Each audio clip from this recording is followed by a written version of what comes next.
So there we are. Recording in progress. Your meeting? Yeah.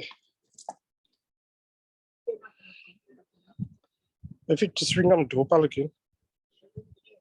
Yep. Cam.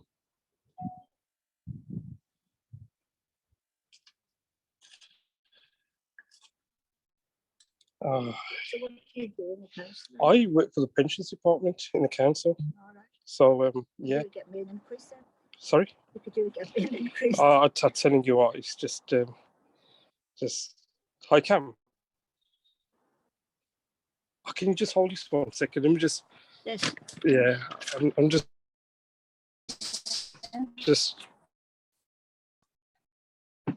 Hi guys. Look at you, you're smart. Straight from Cam. work. Yeah. Okay. Oh, so I need to rename mine. I'm going to change my name. Yeah. Cam, can you hear me? Yeah. Right. Okay. Listen, I've made you host. Right. I'm just a bit busy at the moment, so I'll come back around and I'll log on. All right. So it's recording though, isn't it? Yeah, it's recording, so no swearing. All right. Okay. I'll come back around and I'll log in. All right. In a bit. Yeah, hey guys, so recording's already started. You'll have to edit that bit from Ripple. Yeah. Hopefully Aaron can do that. Yeah, how you doing guys? Okay, thank you. Where's your background? You should put yours on as well, Kamleshbhai. Did you email it to me? It's on the... Yeah, I think I sent it, yeah. Yeah. I'll try and get it.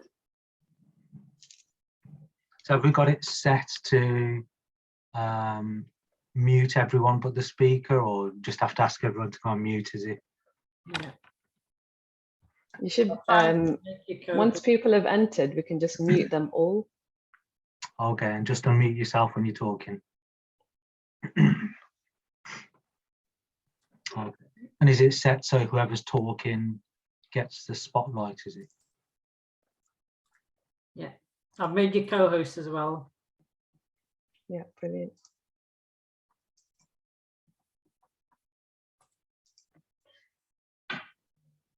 So should we be able to see the waiting room? Or do people just enter? People, I think, enter. If it comes up, it will come as people entering. Okay. Yeah, it's set as mute participants on entry. Okay, cool. So that'll be fine.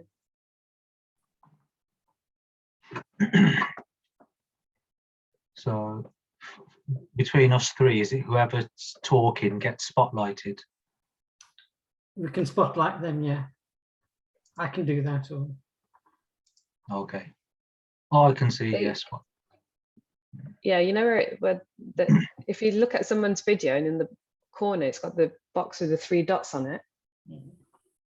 Yeah. The blue box. So whoever's speaking, if you click on that, one of us can do it. You can just spotlight that person for everybody. Oh, okay. Can you see that? I'll let you guys do the tech side of it then.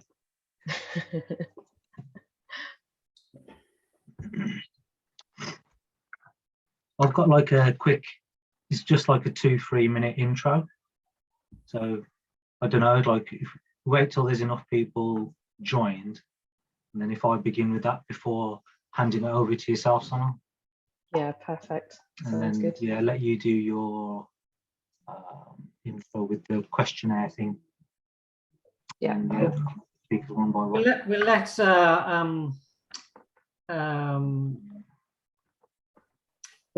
Ushma Ben join as well, and Dylan. Okay. And then we'll let all the others in. Yeah, I can do that. That's fine. Rakesh, you know, for the first speaker, so when Roshaben's talking, Mhm. after that bit, are you okay to do the questions? Just because I'm doing the Okay, yeah. slides as well. I can't remember what the questions were, but you mean if any pop in the chat? Yeah, just monitor the chat. That would be good. Yeah, and there's a question about, working hours, I can remember. Do you want me to do that after each speaker? Just after the first one, then After we'll the first just one. see how it goes. Yeah. Okay. All right, we've got all our speakers here. Okay. We've got about 5 or 6 people in the waiting room, so we'll give it another few minutes.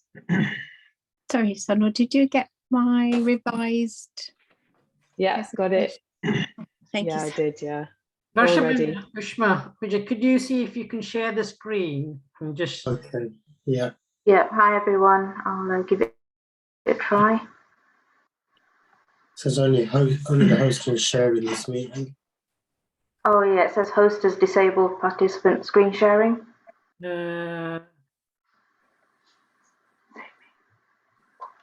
Oh, sorry, I forgot to put my number on my name.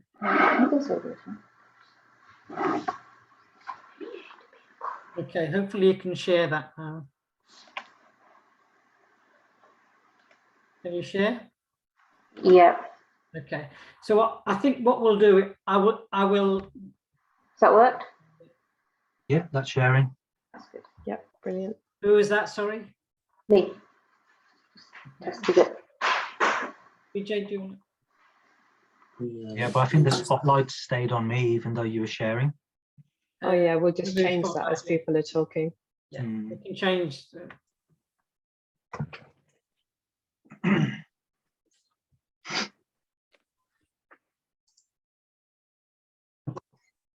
Rakesh has got a tie on. I feel underdressed now. I'll come No. straight. I'll come straight from work. That's what it is. I'm looking for a jacket in my room. We are recording. You are. Oh, that's good. Piyush at work. He's gonna miss it, so he wanted. Oh, is he not watching? He's at work. He's in London this week, so miss it.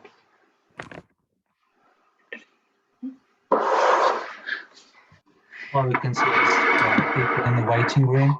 Do you Yeah, want to wait till 7:30 before letting people? yeah. If we can just get Ushma to share her screen. I'll just check it's working. Yeah, I think you can do yours as well. You need me to share it again? Who's kicking off first? I'll be sharing Roshaben's screen or slides. That's fine. So who's kicking off first? You speaking first or Rakesh? Yeah. At So 7:30? yeah, once we start the meeting, I'll do the intro, Kamlesh Bhai, and then what I'll do then after I've done the intro, I've got like a 2-3 minute quick intro, welcome people, talk about what we're going to do, and then I'll pass it on to Sonal. She'll start like with a questionnaire, and then can introduce Roshaben as a first speaker. Yeah. So we were doing those questions, weren't we, on the? Yeah, that's what I mean, the questionnaire. Yeah. Okay. Well, let's wait a minute. Can I just try and see if I can share my screen? Yeah, go for it.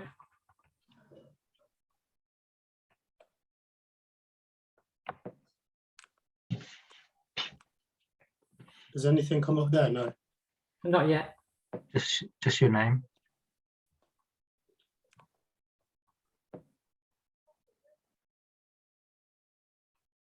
Because I've got it on a PowerPoint, but I don't know, on here it doesn't give that option.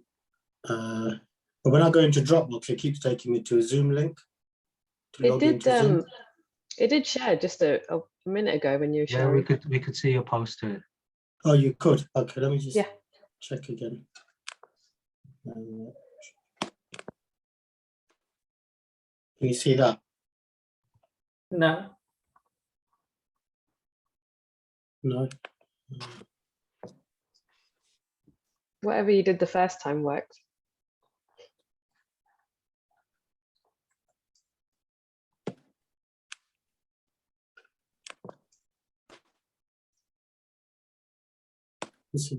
Anything? No. No. If you've got it, if you got it on PowerPoint, email it across to me. It's just the Dropbox wouldn't open. Yeah, because I've got it on my Dropbox, but it won't access my Dropbox for some Okay. reason. I suppose, Vijay, if you can email it to Sonal, and then we can kick off now. Yeah. Shall I admit? Yeah, I go think for so. it. Yeah. As we start, I'll give people a few minutes. Yeah. I've admitted them. Give Vijay a chance to send that over as well. Yeah. But Vijay's second anyway, so we've got time. Which email shall I send it, Sonal? The left one? Or If it's a Sonal PowerPoint, Mystery? you can. If you send it to Sonal Mystery, that'd be good. Yeah. 2K, that one, yeah? Yes, please. Yeah. Right. So I think we've got people joining now. We'll just give a minute for a few people to join.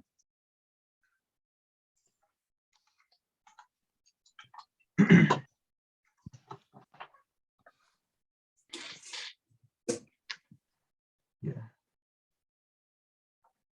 Let us know when you're ready, guys, and I can begin. We've got a few people. Just give a couple of minutes for people to join. And then Oh, right, okay. Shall I spotlight myself for the start? I think you're on. Yeah. All right, okay. I can see other people, I can't see myself. If you go to speaker, if you go to view and you put your icon to speaker, then it will automatically come a speaker. Okay. Yeah, so welcome to everyone that's already joined. We're just giving a few minutes for let a few latecomers join as well.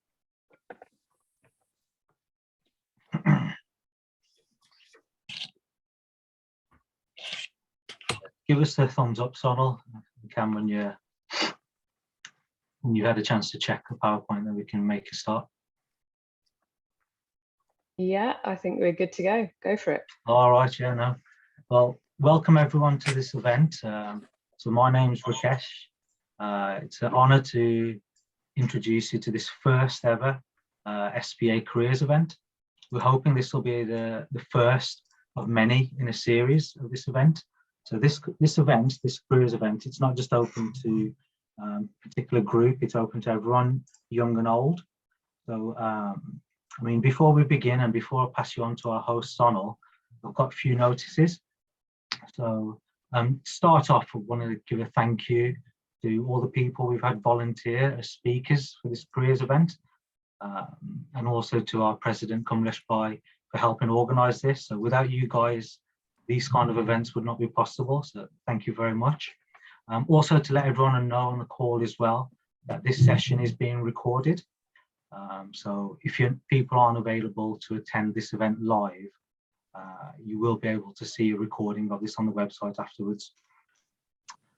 During the event, if you have any questions for any of the speakers, you can post the questions on the chat, or after the speakers have finished doing their section, you can freely ask questions there as well, time permitting. We'll see how the session goes. Now, the idea of this event is that we want to present, we want to showcase professionals from our traditional career paths, so engineers, doctors, that kind of thing. But in addition to that, we also want to show that there's people from within our community that are being a success in a non-traditional careers.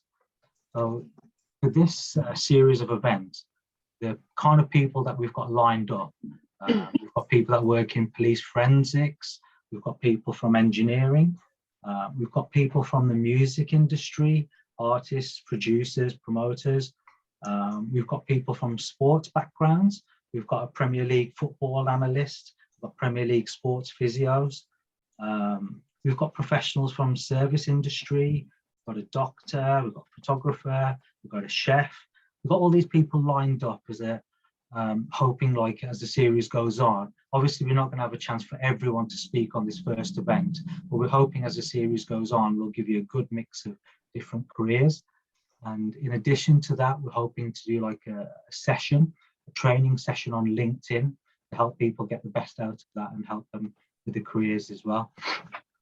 So if you don't get time to ask your questions today to any of the speakers, or you think of something later, feel free to get in touch with anyone from this organisation or contact someone from your local Samaj group, and we'll be happy to put you in touch or get back to you with any questions that you have. So with this careers event, if you're not sure what you want to do, or you're not sure how to get into it, or even if you're just considering a career change, we're hoping that this kind of event can help you and provide information for you. So with that, I'll pass you over to the host, Sonal. Thank you. Thanks, Rakesh. Hi, my name's Sonal, and I'm here from Leicester. And before we go into listening to the speakers, I thought it'd be great just to hear a little bit from you guys and introduce a bit of interactivity for this, for the beginning of this presentation. So what I'm going to need you to do is grab your phones and just have them close to hand. And I'm just going to go ahead and share my screen. So as this is a careers event, I wanted for you to have an opportunity to reflect on your own careers history and your own career story. So my first question, and what you will need to do is grab your phones, open up the camera and just scan the QR code there. Or you can log on at slido.com. And when prompted, just put in the number 135740.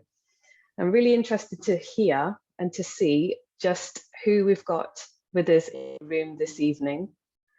So for the first question, I'd like you to tell me, what is your job? And can you describe it, instead of with words, with an emoji? So let's have a bit of fun here and see what kind of people we have in the room with us this evening.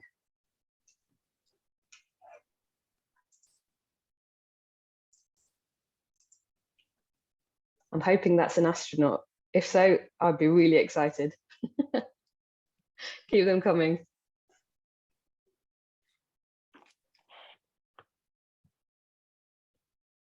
Okay, brilliant. I can see we've got a couple of people who've joined us now. So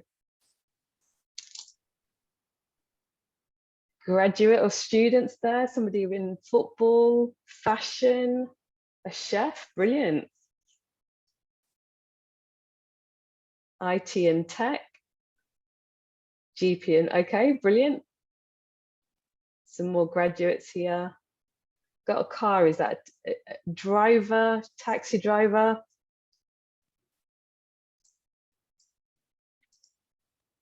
This is really great to see. Hopefully you've managed to log on. If those of you have just entered the room, we're just doing a quick Slido to see, just to kind of experiment with who we've got in the room and your own careers journey or your own career story. If you scan the QR code there, or you could just join us at slido.com if you type it into your phone or onto your laptop and put in the number 135740, you can join in with the poll online here. And the first question is, with using an emoji, can you tell us what job do you do?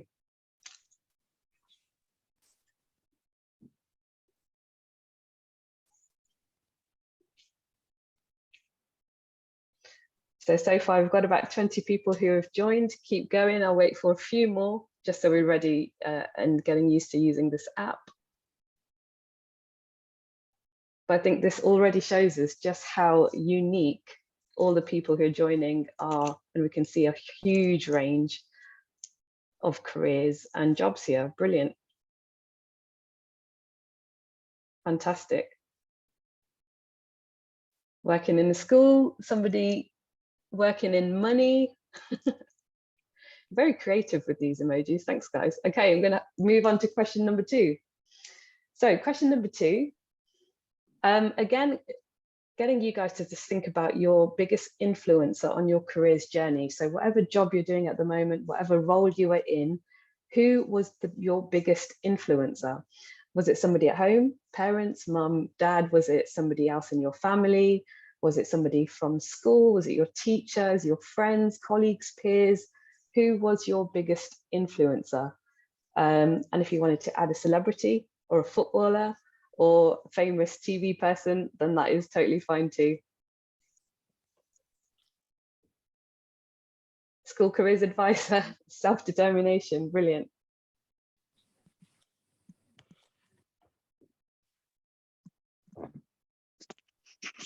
Richard Branson.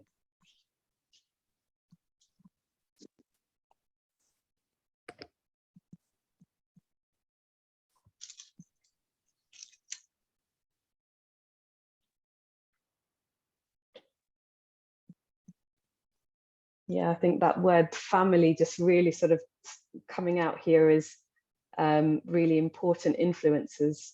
Dad, mums, uncles, parents, grandmas and granddads. They often have a huge influence on what is happening at home. Teachers, mentors, brilliant. Thank you, guys. I think it's so important to hear these messages and important to recognize exactly who and where that information for your own careers journey is coming from, and can see for us here, a lot of it is to do with what the kind of conversations that you're having at home with mom and dad and parents and family. Thank you. Okay, I have one more question for you. And again, one that I'd like you to really have a good think about before we move on to our first speaker. So my next question is this one for you. I'd like you to think about your pathway. Now, pathway means before you've gone on to going into the world of work, how did you get there? Was it that traditional route going from college to university into getting a job? Or was it a more vocational technical route? So did you do an apprenticeship perhaps, or you do a BTEC, etc.? Are you self-made, an entrepreneur? Or do you kind of fall into that sort of other category? So have a think about that. What we've got almost 40 people in the room with us this evening, which is brilliant. And I'm really, really eager to hear what pathway have a lot of you taken? So really interesting to see that many of us, 76%, gone taken that college university route. For those of you who have said other, I'd be really interested to see what that other means. So if you go back to the Zoom chat, I'd love for you to just leave a little comment. What route, what does that mean for you, other? So if you head over to the Zoom chat, I'd love to hear what that answer really means. A couple of entrepreneurs here as well, brilliant. It's really good to see.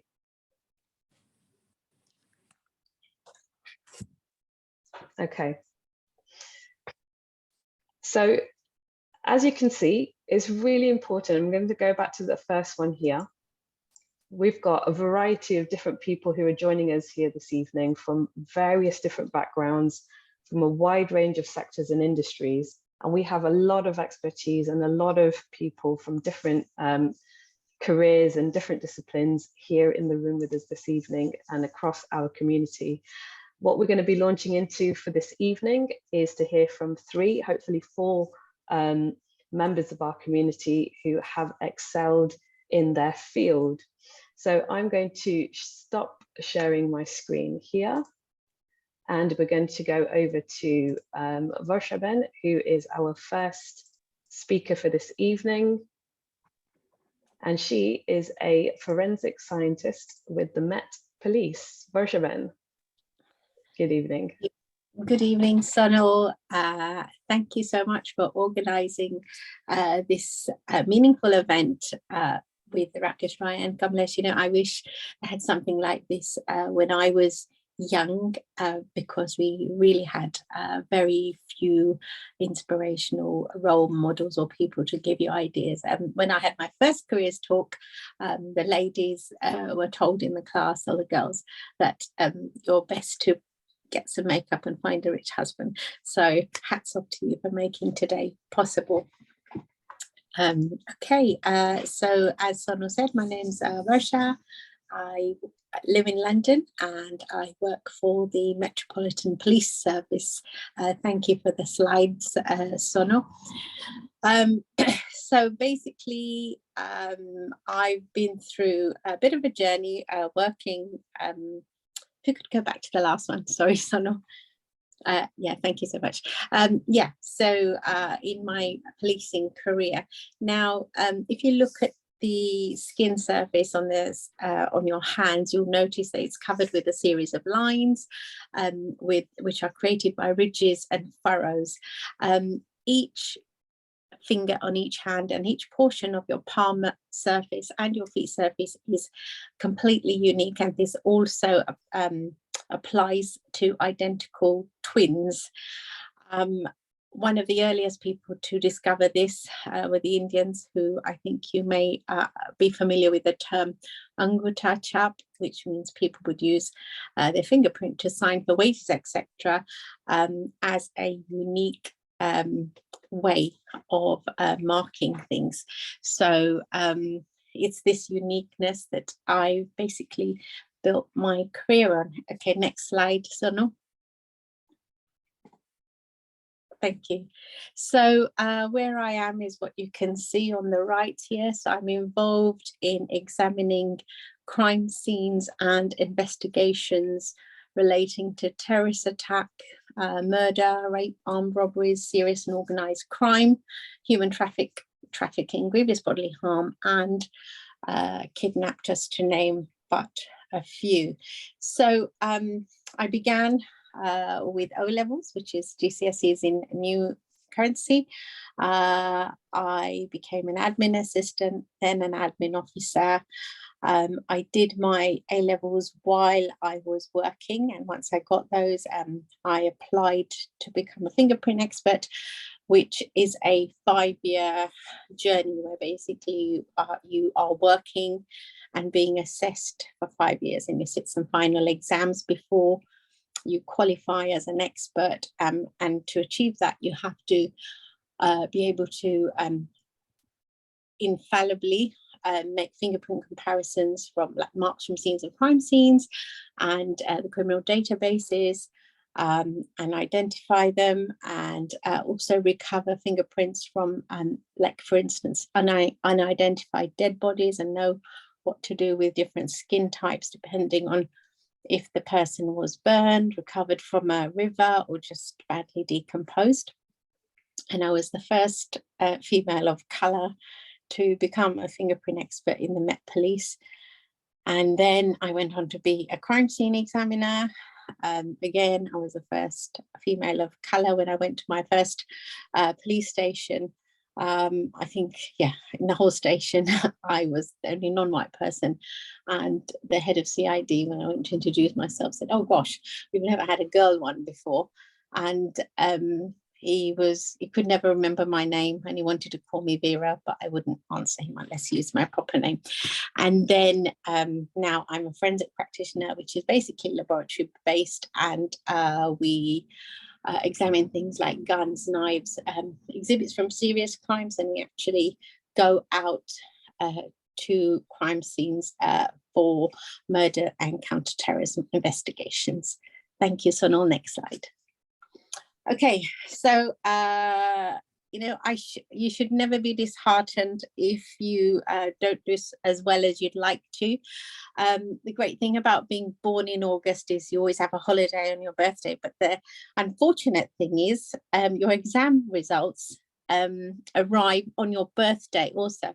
So on my 16th birthday, with my birthday cards, these were my results. I had a O-level or GCSE equivalent in sociology and French. So from that, you can guess what my passions are. I love meeting people, socializing, and I love languages as well. So without trying, I got those. I mean, school was fantastic, but all for the wrong reasons. It was about having fun with your friends. And with languages, like I learned to speak Hindi from watching Bollywood movies, and I used to love Bhangra music, so I learned Punjabi from there, and I guess French came a little bit easy, but I just found it really interesting. But so when I looked at the career possibilities, it was the biggest wake-up call, because I was kind of looking at a job in retail, or perhaps you know, in a factory, and it scared the life out of me, really. So yeah, that's when I really decided to pull up my socks and worked really, really hard. So having got my GCSEs, thanks, Sonal, next slide, I saw a job, I was in my first year of A-levels, and I saw a vacancy at New Scotland Yard in the fingerprint department, just as an admin assistant. So during my career, apart from the academics, these are some of the skills that are sought after when recruiting. So, you know, you may have all the A grades, but what they do like to also see is, you know, people skills, languages. If you're doing a frontline role, you know, I've been to crime scenes where people couldn't speak a word of English, and you know, I was really able to maximize the forensic opportunities just by being able to communicate with them. Relevant activities and interest, collaboration, being emotionally aware, like when you attend crime scenes, you know, victims can often be really, really distressed, and you need to know like how to calm them down and, you know, get an accurate account of, you know, what they've been through, because that's your one chance to catch your perpetrator, essentially. Innovation, you know, creativity to make you more efficient and most importantly cost effective is always welcome. Inclusion, you don't get the best out of people unless you know how to be inclusive. So that's really important at the moment, and good character also. Thank you, Sono. Next. So when you apply for a job, pay is always one of the most important things that come to mind. So in addition to the 36,000 police officers in the Met Police, there are approximately 10,000 civilian employees. And this is basically the pay bandings structure. So you can come in at the bottom with maths and GCSE basically, and then for, I would say, C and B upwards, you probably need a degree, and then at the D level, A levels are desirable. So yeah, from the age of 16 to the 60s, there are so many opportunities.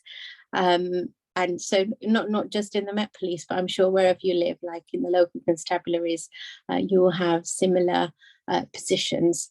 The other advantages are you get a interest-free season ticket loan for your travel. Paid holidays, you get 28 days to start with when you join, and 33 days once you've served for 5 years.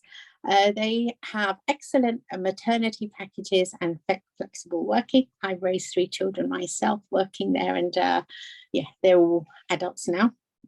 And they have an alpha contributory pension scheme. And as I mentioned, the organization has about 46,000 people in there. So you're part of a really, really big family, and like you know, it's a great place to make friends. So, you know, when I think of what people have done for me when I worked there, like we once had a car crash, and it was a colleague from work who came to pick me up and take us home.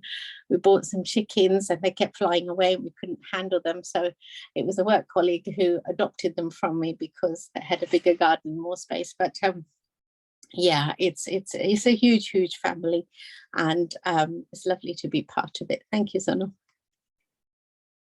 Okay, so crime scenes. During my career, there have been different ways of, you know, identifying perpetrators. We started off with a capability of fingerprints only, and we then have grown and grown and grown. At the moment, the biggest growth area is the tech department. So, you know, if you're interested in, you know, IT and phone scrutiny, there's so many vacancies at the moment in those areas. We use things like shoe marks. If you look just to the left of the potato, you can see a footprint, and even shoe marks can be unique. So where there might be a cut, where there might be a bit of wear, where there might be a stone stuck in the shoe, you know, that makes that shoe quite unique. And I have had cases taken to court from a footprint. When I was young, I mean, this was my first experience of forensics. We were burgled, and that too during the night while we were sleeping. So that was a bit scary. And like, imagine being 13 years old, and I'd spent the whole of Saturday knocking on people's doors, raising money for Help the Aged. And to wake up in the morning to find the whole lot stolen. And my grandmother, who couldn't speak any English, she was amazing, because I think she'd be brilliant at my job. She'd like walked around the periphery. She found out where the burglar got in. She found a footprint in her methi patch, and she turned a bucket over it. And I guess because she was at home all day, she was, I guess, the best person in terms of information. And when the police came, she showed them the footprint, and they said, oh no, we can't really do anything with that. And then she was telling them, oh, cycle but nobody ever translated that. And I think you know, that's where we really need to improve, to like, you know, communicate with those people who can help us. So yeah, it's forensic evidence can be useful to nail a person just with one piece of evidence, and often it can be corroborative as well. In the laboratory, we'll receive things like guns, knives, and your sweat has a multiple number of constituents in it, like fats, glycerides, amino acids, and we use different light sources. Firstly, to try and visualize. I mean, in the top left-hand corner, you can see a newspaper. That's what a newspaper might look like. However, if we put special lighting on it, quite often you might find a whole hand, you know, underneath it, because there might be some contaminant on the hand. If that doesn't work, we have a series of different chemical solutions which react to the different constituents in your sweat to help us to visualize them. Fingerprints, we have them photographed, and then we send them off for search and identification. Thank you, Sonu. Okay, so some of the people that we work with, starting in the top right corner, obviously victims. If you know, somebody's had a really bad day, or you know, in the worst scenario, their very last day, you know, it's hugely compelling to get to the truth, to find out who's responsible and get justice, but also to stop somebody else becoming a victim, I'd say. So yeah, meeting victims of crime, ideally, or visiting you know, murder and counterterrorism crime scenes, and also vehicles as well. In the middle there, you can see a biologist. We work with a range of different scientific specialists.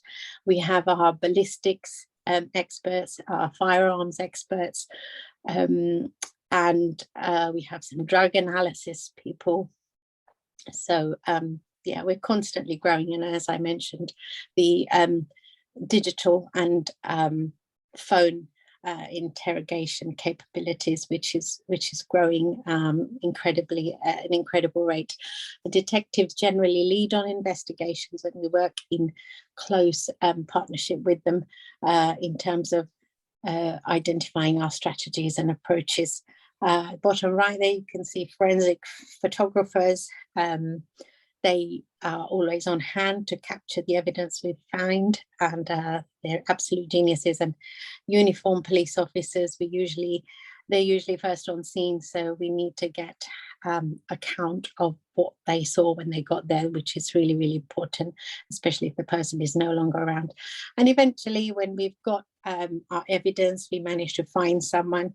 Bottom right corner, we do have to go to court and present our evidence, and you know, it can get quite heated. They can be a bit rude to us at times and accuse us of things, the defense barristers, and you literally just have to be helpful, calm and polite throughout. Thank you, Sana. So additionally to the benefits and pay we saw earlier, there are different staff support associations. So there is a Hindu association in the Met Police. So I've been serving on their committee for about 13 years. And our main priority is to help to get our members promoted and support them in their needs. We've brought about policies such as provision of pure vegetarian catering, and also we're the first police service who, after some persuasion, have included items of Hindu dress code in the uniform. That means police officers can wear things like janlo, sindoor, mangalsutra, rakri, ear studs, nose pin. All those things are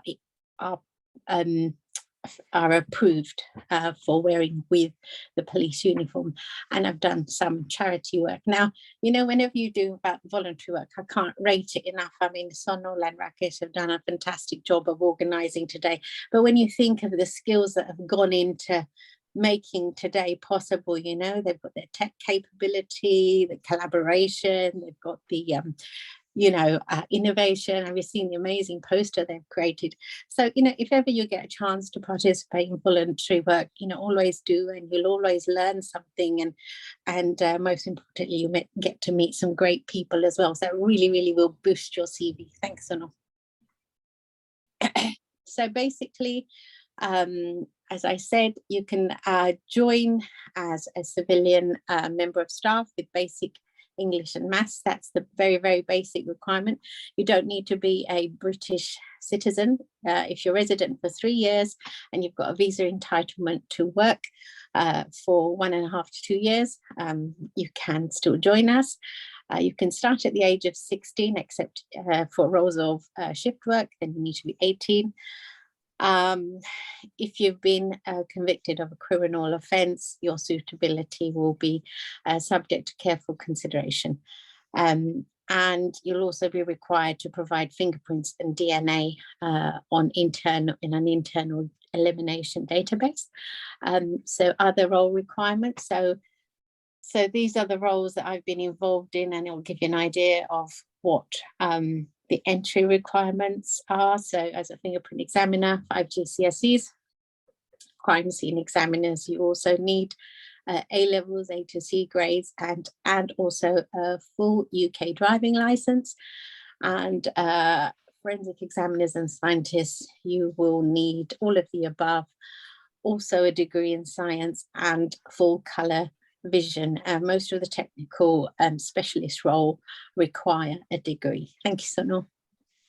So this is the one thing, my favorite quote about careers. If you find a job you love, you'll never have to work a day in your life. And, my first fingerprint experience in terms of detection was I worked in the fraud squad, and I chemically treated a stolen checkbook because there was a gang of fraudsters just stealing thousands from mainly vulnerable elderly people. And they'd go into people's houses and say, oh, there's a gas leak or a water leak, and steal the checkbook. And, before people knew it, their whole bank accounts had been cleaned out. So I chemically developed a mark on a checkbook, and we had it photographed, and I searched through our database. And when I found it, it was a huge, huge feeling of elation to think that we're going to take these people off the street and protect our elders. And so I've been, in this year I will have been doing my job for about 38 years, and I still get that huge high every time I get a result. So think about your passions when you go for a career. Thank you, Sonal. Okay, so there are some vacancies in the Met Police forensics at the moment. I know there's one for a lab technician, and I know there's one for a digital hub manager. So this is the website you need to go to if you want to go for staff positions, head for staff. If you think you'd like to be a police officer, go for police officer, but there are vacancies. And if, wherever you are, there will be similar positions. So just type in the name of your police constabulary and then careers, and I'm sure the opportunities will come up. Thanks, Sonal. Thank you for listening, and I'm not sure if there's any time for questions, but yeah, thank you so much. Yeah, thank you so much for Shaben. That was really, really informative, and it's clear you've got passion for your job as well. So that was really, really nice. I mean, just done a quick time check, and yeah, so a reminder to everyone, if anyone's got any questions, they can put them in the chat, or if they think of them afterwards or want to speak to any of the speakers or ask any questions of the speakers afterwards, you can do that as well. So, you know, if, for example, if you wanted to ask what the working hours are like, or advantages, disadvantages, there can be good things and bad things as well. So if anyone has any thoughts or want to ask, speak or any questions afterwards, we can do that as well. So yeah, thank you very much, Varshaben. Pleasure. Thank you. Thank you. Varshaben, there is a question, I think. In terms of the external skills, because of the Met Police, how do you get external skills or work experience there? Just one question. Okay, right. Okay, so we don't offer work experience per se because of confidentiality and the type of things that you might end up witnessing, which may not be entirely pleasant. But what you can do is, so there's several things you can do. Between 10 and 18 years of age, you can become a police cadet, and that will also help you get your Duke of Edinburgh's, and they do have a forensic input. So at those young ages, you know, you'll get a whole load of skills as well as forensics. And above that, the Natural History Museum do taster days of forensics. And then there's something called the Chartered Society for Forensic Scientists. So if you just go to their website, they have loads of webinars and research papers and stuff. So, you know, just read those, and it will help you to figure out which avenue of forensics that you might like to go in. As I say, there are so many and growing all the time, and that will help you sort of really narrow down where your passions lie. Thank you. Thank you.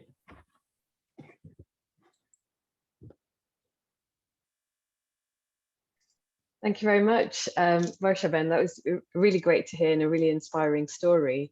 We're going to move over to our next speaker, who is going to be Vijay. Hi. I'm just trying to see if I can share this. Share the screen. Should be hopefully.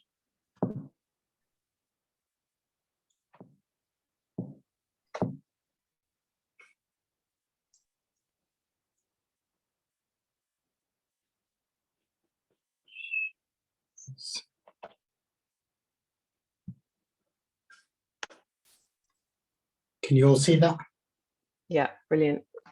Yeah, cool. Okay, so my career, my journey is probably very different to most job roles that are out there, because one, I'm self-employed, and for me, when I left school, although I was fairly bright at school, I didn't want to kind of go down the study route. I wanted to just be doing things, you know, being quite entrepreneurial. I just wanted to do my own business and stuff. So between leaving school and getting to the age of 26, I kind of did lots of different businesses, from market stalls, just loads of random businesses. But it was only 25 years ago where my main passion in life was kind of music and stuff, especially kind of black music. So soul music is what I kind of grew up on. So when I was at 26 years old, I decided to open a record store. For me, again, not much experience in running record shops or anything similar, but that was just my passion. So I opened a record shop, and there was no business plan. It was just like, just do what I wanted to kind of enjoy. So we set this up in 1997, which ran for 15 years. Over that period, it actually became one of the best black music stores in the UK. So we'd get all the big DJs off all the big stations, people traveling from across the country, mail order worldwide.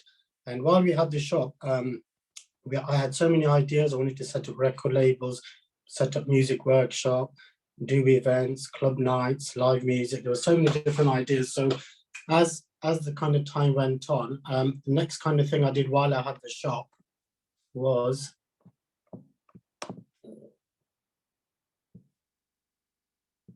sorry, I don't think it's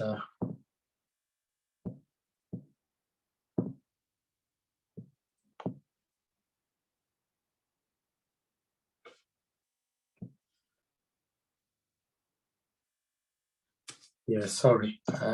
Just having problems with this.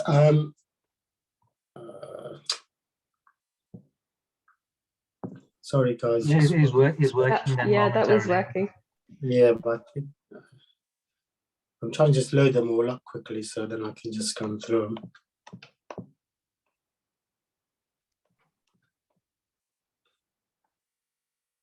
Okay, so one of the other things, I was interested in soul music and stuff, so I decided to start a record label.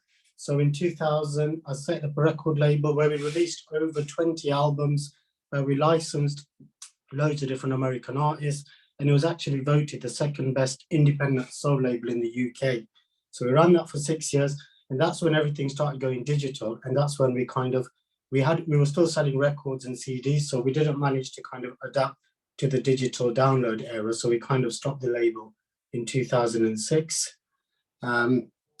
Another thing that was happening, a lot of young people were coming into the shop wanting to be DJs, MCs, singers, even break dancers. So we started doing workshops. So we did that again for about 7 years. We're doing graffiti workshops, photography, poetry, DJing, music production. Again, anything that young people are interested in. And we kind of found we could also tackle a lot of issue-based projects through the work we were doing. So eventually we started doing projects around knife crime, racism, but using music and arts as a tool.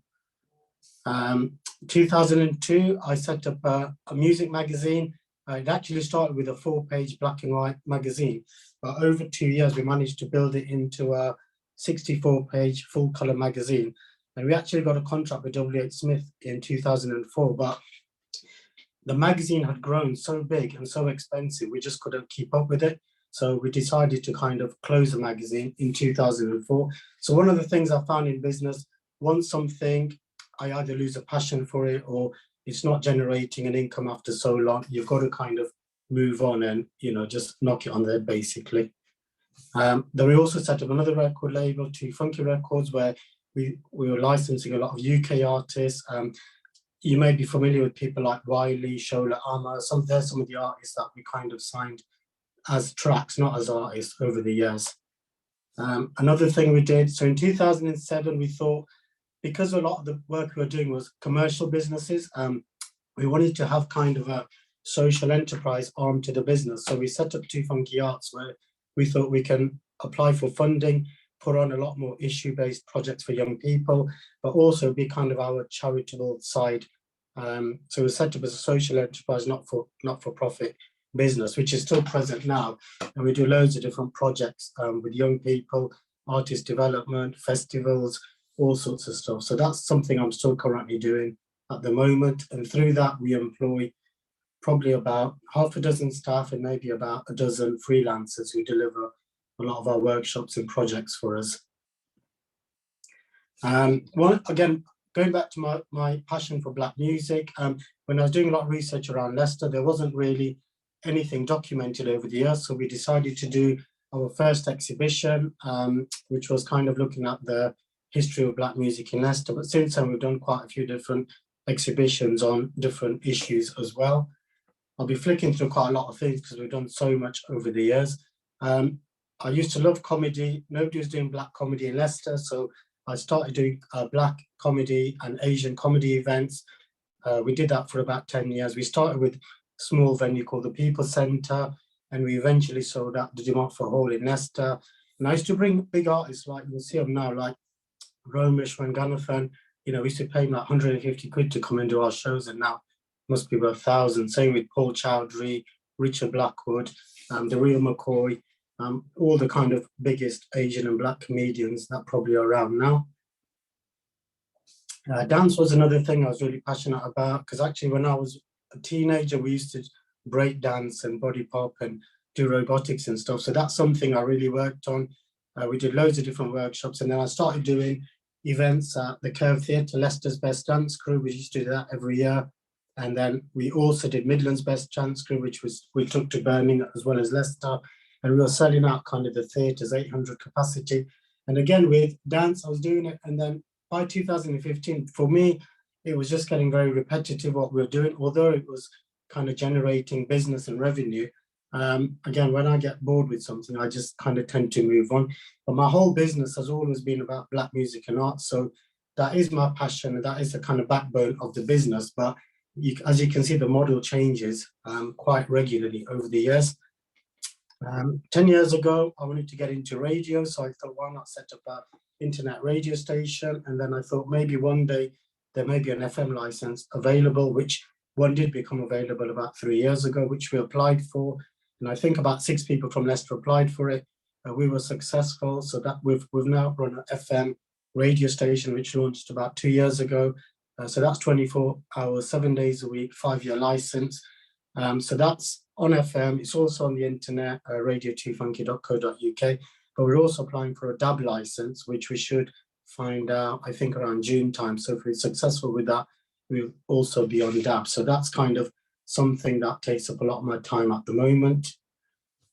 A lot of the stuff we were doing with arts and music, I decided to put on our own festival. And I thought, why don't we do a festival where it incorporates live music, club nights, young people stuff, graffiti, dance, kind of all our work. So we originally started 9 years ago now as a one-day festival across several venues, but now it's changed into a 3-day festival across 3 venues, and we do about 20 different events. We're just planning our 9th year festival, which will be Jubilee weekend.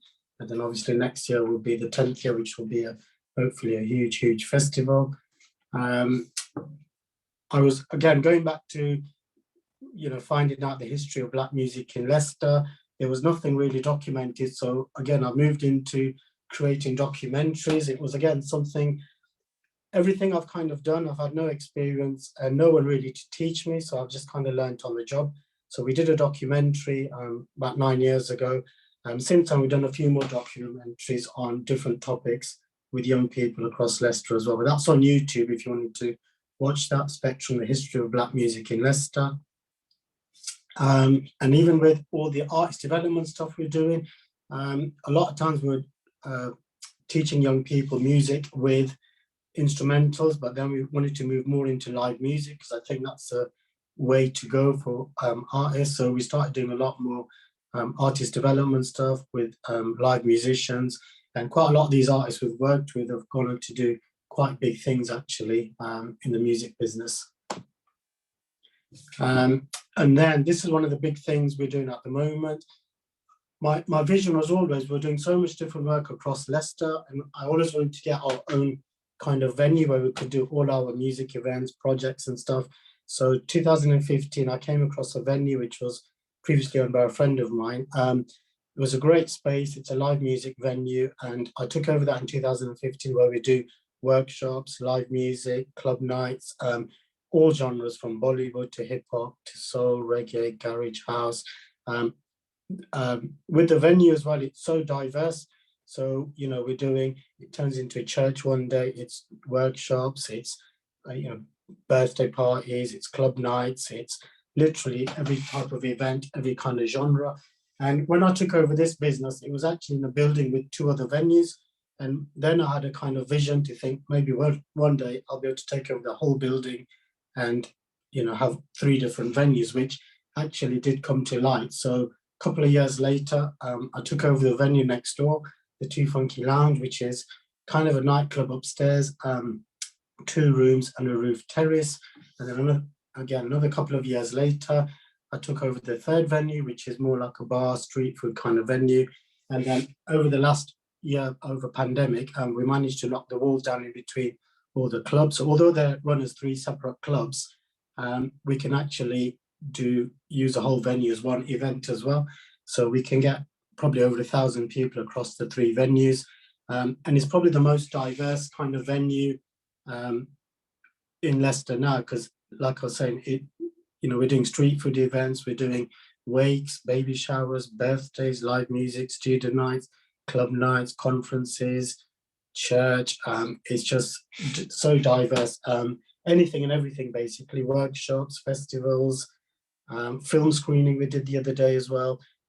So currently, although as you can see, my business model has changed over the years, the brand has always been 2 Funky. The backbone's always been Black music and arts. And the model's changed partly due to the climate, but partly due to what I enjoy doing. Like I said, once I get bored or not passionate about something, I kind of move on and just take the business in a different kind of direction. So currently, the 3 venues, the radio station, and the arts projects, festivals, all that stuff is what I'm currently doing. But and that's me, Sonal. Thank you so much. I think that was just so great to hear your story, and just I can understand now just why you are always so busy, because there's so much going on. Yeah. For the audience out there, we promised you a really good event with a really diverse range of speakers, and we hope that with the first 2 speakers that you've had this evening, you can hear that real inspiration, that diversity of the different careers, and really kind of uncovering and exploring what options you have out there. So my question for you, Vijay, is what were your kind of biggest challenges that you've had to overcome doing your job? I think everything I was doing, I had no experience in a lot of it. If I'm organizing comedy events, I had no experience in comedy, no contacts. So it's just going out, researching, finding out, talking to people. You've got to really go out your way because you're starting from scratch. So I think that was a big challenge. I think finance is always hard, especially when you're starting up a business, especially the first few years, it was not really generating much profit at all. So you're trying to live, and obviously financially it's a real burden, and that's where you have to be really strong and thick-skinned and just keep going if you're confident in what you're going to achieve. But so I think that was obviously a challenge, and I think for an Asian man to doing Black music and arts, that's kind of a different territory. If I was doing Bollywood or something else, that's probably more expected. And so I think moving into another market in a different culture, so you're always going to get a little bit of backlash from different communities because it's almost like you're on somebody else's territory. But I think over the years, I think proving that everything I've done has been positive and had really good feedback. So I think you earn the respect of different communities over the years because they can see what you've been doing is really, really positive and actually great for Leicester. And some, there's a lot of people know about the brand Too Funky, they've grown up on it, or do you know what I mean? So it's part of people's growing up now. So, and it's 25 years, so it's been a long time we've been doing this. Amazing achievement. And I'm wondering, so obviously with lockdown, I imagine lots of people have gone away, rethought what they're doing in their careers, have set up businesses. What kind of advice could you give to people who are perhaps listening today, thinking about launching their own business or starting their own company? What kind of advice would you give to them? I think I always say the first thing should be, you should be really passionate about what you want to do, not the money side. Money is obviously important, but if money's the number one thing, then it's not going to work because you're too focused on that. Whereas for me, it was just being passionate about what you want to do, really give it 100%. Obviously, it's good if you've got support of family and friends, and it is really hard. And even when it's up and running, there's lots of ups and downs. There's days, weeks, months where it's not doing very well, it's losing money. And that's when people give in. And that's where you've got to keep persevering, and just keep going to. Because when I look back now, there's so many times I could have just given up. But I think just knowing back of my mind that it's going to work and it's, I wasn't going to give up. I think I was so determined. There's just no way I'm going to give up. I'm just going to keep going. Doesn't matter, through thick and thin. So I think that's really important. And then I think the money will come. You will create a good career. And it takes time to establish yourself, create networks, create contacts. It's a big, like I say, for me, I didn't really have any mentors, any support around me. I was just doing stuff, whether I was reading, whether I was Googling, whatever I was doing, so obviously if you've got support, if you've got people in the business already, then it makes a massive difference. Brilliant, really good advice there as well. If you have any questions while we've got Vijay on the call, please pop them into the chat. I'll also leave his contact details if you did want to get in touch to find out more, or you're thinking about getting into the industry, or you'd like to find out more about setting up your own business. Please do get in touch with Vijay, it'd be great. I'm sure he'd love to hear from you. Thank you very much. Thanks. Okay, so before I come to our next speaker, who is from Jaguar Land Rover, I just want to check that everybody is still there and is listening. So in the chat, can you please pop in where you are from? Where are you logging in from this evening? I can see lots and lots of people online. It's been great to have so many of you join us for the evening, but I'd love to hear where you are all from. So if you just pop that into the chat while we get the next speaker up and ready.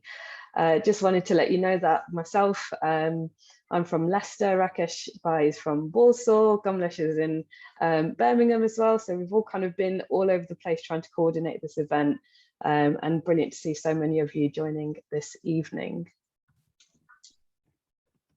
So yeah, James, Nottingham, Dartford, Bolton, London Rugby, lots of people joining from Leicester, I can see, from Pinner.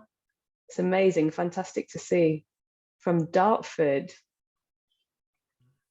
Oxford, Sutton Coldfield, Solihull, Manchester, lots and lots of people from Leicester, sunny Preston at 8:30. Wembley, London, hello to everybody, and thank you so much for joining us this evening.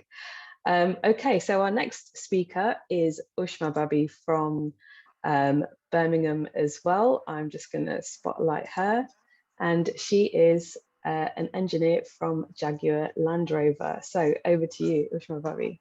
Okay, hello, namaste, and good evening, everyone. I'm just going to try and share my screen.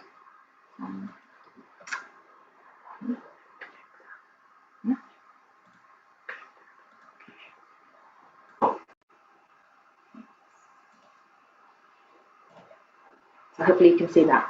Right, so hi, I'm Ushma Mistry, also known as Urmila, that's my official name, so people at work know me by that. I grew up in Coventry and am now live just outside Birmingham, and I've been involved in Coventry and Birmingham so much throughout the years. Married to Piyush, and I've got 2 boys, Darshan and Aryan. I'm an engineer at Jaguar Land Rover and have been for maybe the past 18 years I've worked there. Some Jaguar products there, and there's some Land Rover products, and I can honestly say that throughout my career I've probably worked on each and every one of those cars in some way or another, or developed something that's gone onto one of those cars. Right, so why did I choose engineering? So you've got all the typical textbook kind of reasons why anybody would want to do engineering, and I 100% agree with each and every one of those, and that's part of the reasons why I did it. But I think from a very young age, I've always been interested in science and why things work. Just had that real curiosity, and wanted to do, you know, when I was young, I wanted to even be an astronaut and a pilot, and just kind of those things where you just a bit of the unknown, I guess. I chose, always been interested in maths and science, so I chose those as A-levels. I did maths, physics, chemistry, because at the time I didn't really know what I wanted to do as a career, but I knew it's going to be in science or technology type field, and that's a good combination, what it was at the time when I did my A-levels, that would open a lot of paths into a lot of careers going forward. And then when I was doing my A-levels, I had an opportunity to go to an Insight into an Engineering course, which was organised by an engineering council to introduce girls into engineering. So I got to spend a week at a university, met lots of female engineers, and it was a course for young girls doing A-levels. So we had the campus to ourselves. It was during the summer holidays. Met lots of female engineers, engineering students, learned about different fields of engineering. We did some practical like lessons, what you might do when you study engineering. Got to visit in industry, British Aerospace up in Preston, and was just introduced to engineering. And to be honest, it's not something I'd really considered as a career. I was probably going to do something more typical like pharmacy. But when I went on this course, it kind of opened my mind to the opportunities, and I'm really glad that I went for it. And also, growing up in Coventry, it's a motor city. My papa worked in Peugeot for many years, and if you're from Coventry, you know someone that works at Peugeot or Jaguar or Alvis or Rolls-Royce, so it's kind of a bit in the blood, I guess. So my career path, I went to Birmingham University where I did a Bachelor of Engineering in Manufacturing Engineering. I chose manufacturing out of all the different disciplines of engineering because in order to manufacture or make something, you need to know all the different disciplines. So it includes mechanical engineering, manufacturing engineering, product development, product design, electrical engineering, coding and programming. I studied accounting, human factors engineering. So it's kind of a very wide field of study which really appealed to me. Part of my degree, I did a thick sandwich. So I did 1 year in industry. I worked for a Volvo truck and bus. And part of that was one half of it was spent up in Scotland, where in a factory where they made buses and trucks. And it was quite an interesting experience because you can imagine a 20-year-old Gujarati girl was given production responsibility of an assembly cell where there's 8 burly Scottishmen, and I had to give them engineering instructions as to how they were going to assemble particular parts of the bus. But it was a great experience, and I learned a lot, and it was very practical and hands-on, and a real good introduction to one field of engineering. After I graduated, I had a scholarship and went to study in Japan and learned Japanese, nothing to do with engineering, it's just I wanted to travel, so I did. Came back and had a graduate job with Marconi Telecoms as a production engineer. Did that for about a year, but then the travel bug hit me again. So I went to Japan and was employed by the Japanese government on the JET program, teaching English. And again, that's a whole different careers talk. If anybody is interested in the JET program, feel free to contact me outside of this. And then for the past 18 years, I've worked for Jaguar Land Rover as an engineer. And I say engineer because I've done different types of engineering roles in that time. For example, I started off in advanced product creation when Jaguar Land Rover was part of Ford. So I was involved in international technology rollouts. So that it could be with Mazda, Volvo, Aston Martin, Ford. I think they were the main, and obviously Jaguar Land Rover. Introducing technology across any of those brands. That was quite an interesting time because it's a very international role. And I guess one of the most interesting things from that period was that I was involved in the development of the Range Rover Evoque, which is this car here, in case you're not familiar with it. Jaguar Land Rover realized that a lot of their customers were mature people and mainly a male kind of audience. So they thought, we need to develop something which is targeted to more urban consumers and to a younger consumer and more females. We need more females driving our cars, and that's how Range Rover Evoque was born. And I was part of the original team that had to come up with what's this car going to be. And one of the fun things I remember was we got to test drive lots of competitor vehicles, so lots of cars which were kind of cool and at the time, and just to say what we liked about it, what we should introduce as what experience, what thing about that car we liked which should go into the Evoque. So that ultimately ended up being into what you see as an Evoque, which is was a nice project to work on.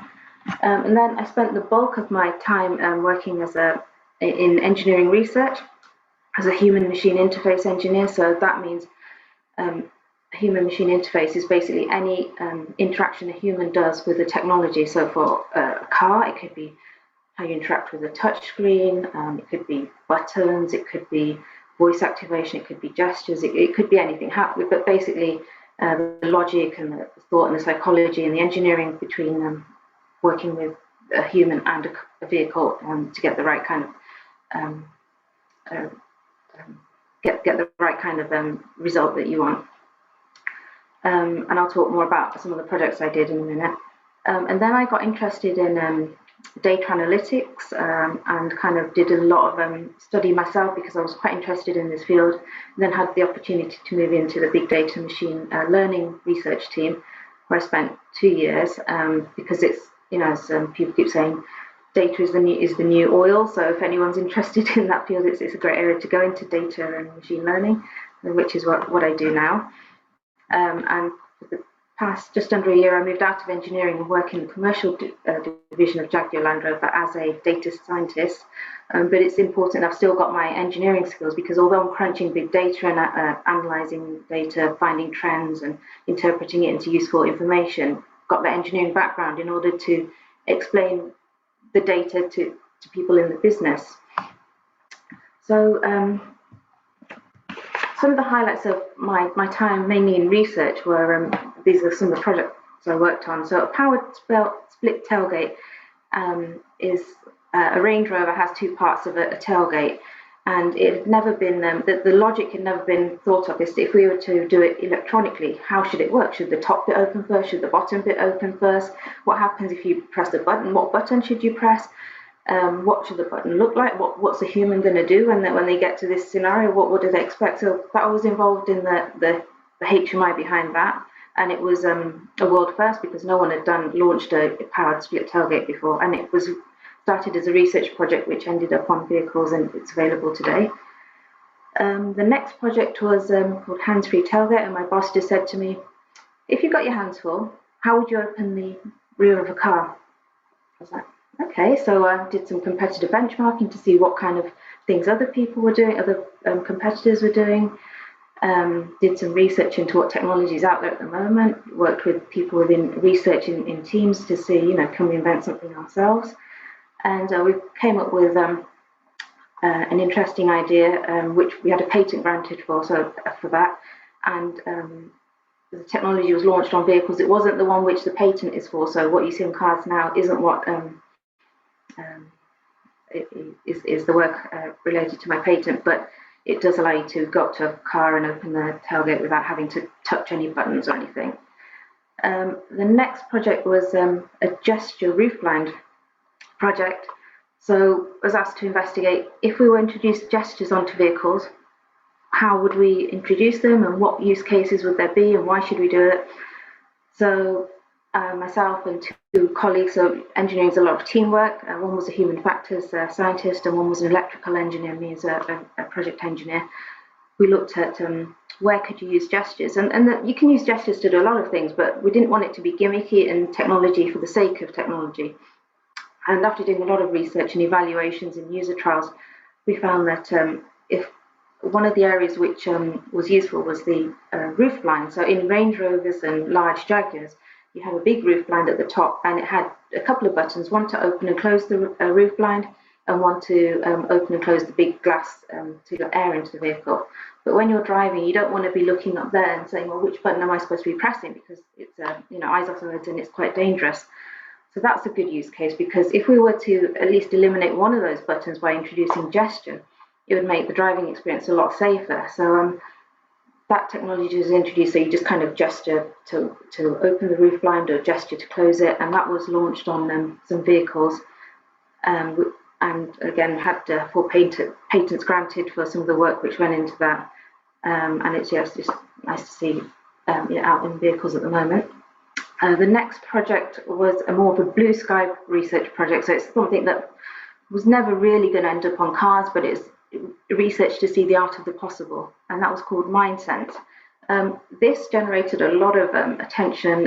It was presented I got to present it at a conference, the Human Factors Conference in Washington, DC. There's an academic paper published on it. It was showcased at the Wired exhibition in London, which is a very cool techie kind of event from people from around the world get to present there. And a lot of the exhibitors are handpicked by the organisers because it has to fit in with the kind of cool idea of the brand. The technology led to me being nominated and winning a Technical Excellence Award at Jaguar Land Rover. And that year also was nominated as one of the top 100 women in automotive in 2015. So MindSense, what was that all about? Again, it's a lot to do with improving driver safety. How could we improve driver safety and understand the driver workload and driver mental state? And how could we provide an intuitive, effortless method of interacting with the vehicle? Can we investigate a previously untried method of human-machine interaction? So you've got your switches and in touchscreens and things, but what about brainwave? What if we could tap into the brain to see what we could do? Could we control a car with our thoughts, or is there other technology, other things we could do? And just a bit of background on brainwaves. I didn't know anything about it, but as being a research engineer, you have to go and investigate these things. So I learned that there's different types of brainwaves. If you're concentrating, you generate certain types of brainwaves. If you're kind of anxious, that'll be a different. If you're excited, if you're drowsy, that there are very different types of brainwaves which are generated. And if we can tap into these, we're kind of going into the source of why people behave the way they do, and maybe the car can interact to make it a more safer or pleasant driving experience. And I've got a video which we made to support this project, which I'm going to show you, and I'll try and talk through it in whilst we go along.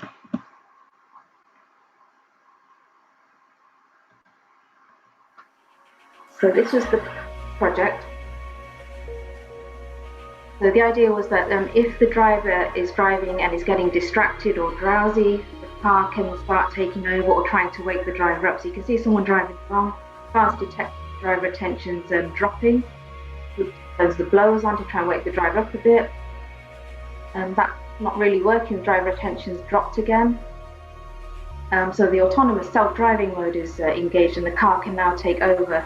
The driver is free to take the hands off the steering wheel, and the car can safely take you to wherever you need to go.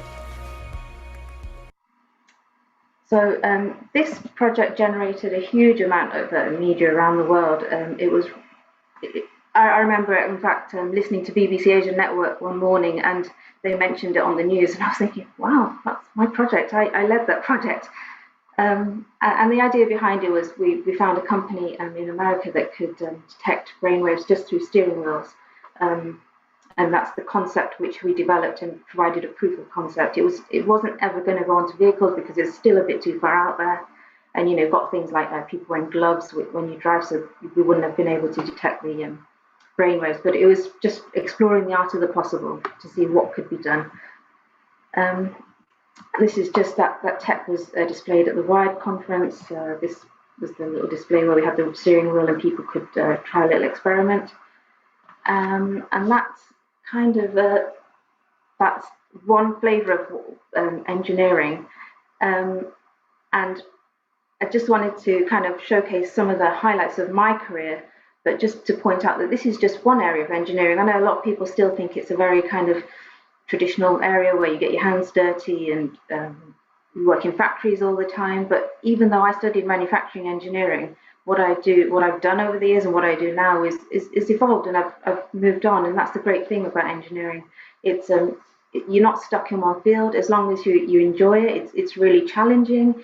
It allows you to be creative. It's a great area to work if you like working in teams, because one thing I love is not everyone's got the right skills. You know, I didn't do all of these things by myself. You work as a team, so you have somebody who's a specialist in electronic engineering, someone who's a great coder, someone who's a great graphic designer, someone who specializes in I don't know, manufacturing, and you bring all those skills together to develop something cool at the end of it. So I hope that's given you a kind of introduction into one area of engineering, and I'd just like to leave you with this quote, which I think sums it up really nicely, by Albert Einstein. Thank you. Thank you so much, Rishma Bobby. I thought that was absolutely brilliant. I think quite often we think of digital and sort of those kind of technological skills as taking pictures and posting on Instagram and logging onto Zoom and things like that. But actually, some of the tech that is up and coming is just completely mind-blowing. I'd be really interested to see just where this sort of project goes, you know, and that sort of how it will look in the next sort of 5, 10, 15 years. You know, it's not massively away in the future, but the pace at which digital is just improving all the time is absolutely immense. So really interesting, really inspiring, and kind of a little bit scary as well. Oh, and if anyone wants to contact me on LinkedIn, look up Urmila Mystery, not Ushma Mystery.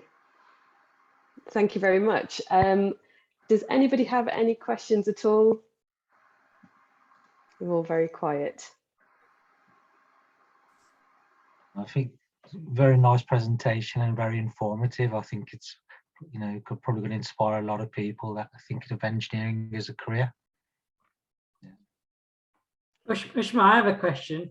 It's as you mentioned, it was all engineering male dominated and stuff, and you've come through it. What was the most challenging area you had to deal with? So I think being a female in a male-dominated industry is not that's not been any issue for me at all. In fact, I kind of used to, you know, when you're a girl on an engineering course 20 or so years ago, and you're one of, you know, maybe 3 or 4 out of 60 or 80 people, you know, the rest are all men, guys. It's, you just get used to it over the years. But I think the challenges as an engineer is sometimes you have a lot of ideas and interesting things, and you develop the timing and see what we can do in that half an hour or hour, or I don't know. You know what I mean? So it's good that whoever's unmuted themselves. Can you mute yourself? I just thought I'd bring you up. So yeah, I think the challenges are when you come up with some very good ideas and stuff, it's selling it to the rest of the business, because a lot of things are determined by cost. So it's not the engineering is all cool, but at the end of the day, cost determines everything in any industry. I wonder if you can give us any insights into what could be coming in the next sort of 10 to 15 years. Everyone always asks me this, especially Kieran Barry's on the call. I know he's always like, what's coming next? And sadly, my lips are sealed. But that's one of the things I love about this job, is I get to work on things which are like 5 years ahead before everyone else sees them. So that's one of the really cool things. Yeah. Brilliant. You've got the HQ next then. Okay, sorry. Yeah, just got a nice message here in the chat from Kiranbai as well. Thank you very much for joining. I have put just a couple of links in the chat, sort of relating to people's contact details on LinkedIn, some of the careers pages for Jaguar Land Rover and the Met Police. So if you are interested in those careers, please do take a look. I've also dropped in there VJ's website as well, to the Too Funky Arts webpage. So please do take a look at through the chat there as well. This is our first careers event. We would like to put on more of these, but we really would like your feedback into understanding exactly how these sessions could be useful for you. In the chat, I have added a really short feedback form. Would love to hear your thoughts about how you thought this evening's event went. Perhaps you've got a really interesting careers background, career story, a job that you do that you would like to share with others. Please do comment on the feedback form. We'd love to hear from you. And just in preparation for our next careers event, I would just like to very quickly introduce you to Dylan from Leicester. Dylan, are you there? I'm here. No, thanks for organising it, and some absolute legends speaking today. Very interesting to see the different types of journeys people have had and the different industries that they've gone into. And my most favourite thing about it is we're breaking stereotypes, and I might be continuing that theme in one of the next ones. So breaking stereotypes, really. And there's not enough time for myself today, but at some point I'll be back on to talk about some of my various different roles, including performance analysis in football. And I'm slightly different, I'm still very early into my career, but it'd be great to talk. Thank you, Dylan. So if you would like to hear from Dylan and you would like to hear more from us next time, please do leave your feedback on the feedback form. That would be great. Obviously, I'd just like to say a huge thank you to all of our speakers this evening. It's been a real pleasure hearing your stories. It's amazing, really inspirational stuff. And if you do have any questions for any of the speakers, we do have a couple of minutes. Kamlesh Bhai or Rakesh, would you like to say anything at all before we close? No. So yeah, thank you to all of our speakers. So yeah, you heard Dylan there give a sneak preview of how, what you can look forward to the next episode in the series, if you like, later on this year. He's going to give his insight into his football career as a football analyst, working in the Premier League and also in some lower league clubs as well. So it'd be great to hear his story of how he's got to where he is now. Special thanks to him attending on his mum's birthday as well. In addition to Dylan, as I mentioned at the start of this call, we've got a variety of other people lined up. We've got a GP, We've got a sports physio as well from the Football Premier League, well represented there. We've got a photographer, a chef. We may even have a rocket scientist as well. So, you know, a good variety of people, as well as like sessions on using LinkedIn better. Yeah, so we'd really, as Sonal said, we'd really appreciate your feedback on how this careers event went, you know, how we could make it better, or if there's anything in particular people would like to see, or if anyone would also like to volunteer and speak about their careers as well, to help inspire other people as well, that'd be really great. Great, thanks Rakesh. So I think you mentioned thank the presenters, the fabulous presentations, Varshaben, Vijay Ushma, and Dylan as well, who we will get next time round. I'd also just wanted to thank Sonal and Rakesh actually, because you guys have been tremendous. So you put this program, it just doesn't come up overnight. You spent quite a while getting the presenters, talking to the presenters. You've seen their presentations, and you've put this program on, which is fabulous. So great round of applause for you guys as well. And you've not only done today, but you've got the foresight to get speakers in for the next time round as well. So really, really appreciate it. And thank you very much. So great round of applause to all of you. Thank you. Yeah, that's it. So hopefully we can see, spread the word. This is the first one. Hopefully there'll be more to come with more different careers and thoughts as well. So I'm sure Sonal and Rakesh will set another one up in the near future, and we'll let everybody know. So all we ask is you know, just let anybody on this event today just pass on the word to other people you know, friends and family and stuff, and get them to join next time around. And as they say, if you've got any ideas in terms of careers or anything like that, just please let your local branch know, representative Sonal, Rakesh, or myself, and we'll be happy to try and accommodate.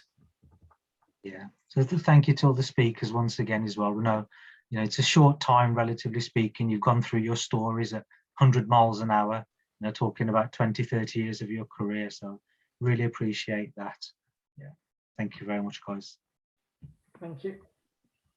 And thank you to all the family and friends who've joined this evening. Nice to see you all. Thanks, guys. All the best. Have a good evening. Thanks, guys. Thanks, Sonal, Rakesh, Kamlesh Bhai, Ushma, Varsha. Very well done. Thanks, Mum. Thanks, boy. Chat for a while now before I close it off. Happy birthday, Dylan, to Minaben. You can